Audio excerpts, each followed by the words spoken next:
हाँ, ये प्रश्न एसएससी सीएचएसएल में आया हुआ है टीयर 1 में 11/7/2019 को।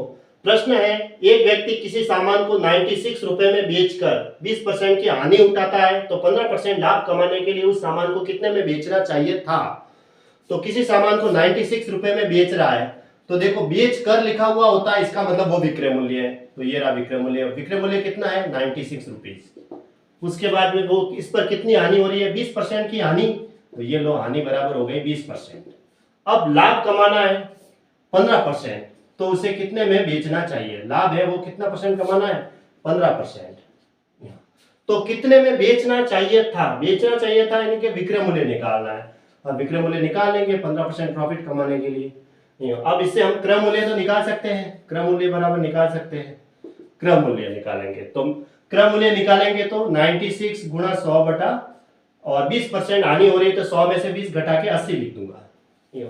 देखो जब भी क्रय मूल्य निकालते हैं तो यहाँ विक्रय मूल्य लिख दो और 100 ऊपर रखना है, और हानि हो रही है डायरेक्ट करने के लिए और 20% हानि है तो 100 ऊपर लेंगे और 100 में से 20 घटा के 80 नीचे लिखा जाएगा।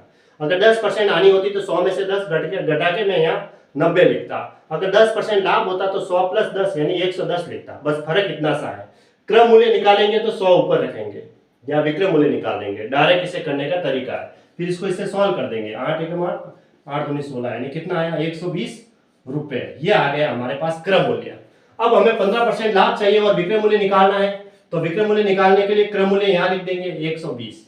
अब देखो विक्रय मूल्य निकालना है ना, ये विक्रय मूल्य है, तो विक्रय मूल्य निकालेंगे तो क्रय मूल्य मैंने 120 लिख दिया। अब विक्रय मूल्य में 100 हमें नीचे लिखना है। बस क्रय मूल्य में तो हम 100 ऊपर लिखते हैं और विक्रय मूल्य में 100 हमें नीचे लिखना है डायरेक्ट करने के लिए। अब 15% लाभ हो रहा है तो 115, और अगर यहाँ पे हानि होती 15% तो 85 लिखता, 100 में से घटा के 85, और 15% लाभ हो रहा है तो 100 प्लस 15 115 लिखेंगे। फिर डायरेक्ट सॉल्व कर देंगे इसको। 2 से कट रहा है 5 दूनी 10, 6 दूनी 12, फिर 5 से कट रहा है 5 दूनी 10, और फिर इसे इसको गुणा करेंगे तो 23 संग 138 रुपए। ये इसका आंसर हो गया। बस यानी कि ऑप्शन सी सही है। देखो बस ऑप्शन सी हो गया, 138 रुपए विक्रय मूल्य हो गया। विक्रय मूल्य दे रखा था 96 रुपए में बेच कर लिखा हुआ था, इसका मतलब विक्रय मूल्य है और हानि 20% है, तो इससे मैंने क्रय मूल्य निकाल दिया।